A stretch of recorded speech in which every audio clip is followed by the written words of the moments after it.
રાપર તાલુકા મથકથી 41 કિલોમીટરના અંતરે આવેલું છે ગામ રાસાજી ગઢડા. રાસાજી વાઘેલાના નામ પરથી ગામનું નામ પડ્યું છે રાસાજી ગઢડા.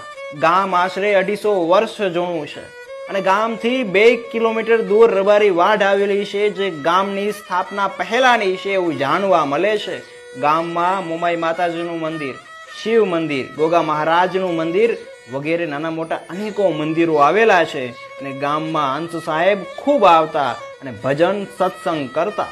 સોઢા રાનાજી દાદા મહાન ભક્ત થઈ ગયા, જેમને આજે સમગ્ર પંથક યાદ કરે છે. તો વાગડના ખ્યાતના ભજનીક એવા ઠાકરસિંહભાઈ રાસાજી.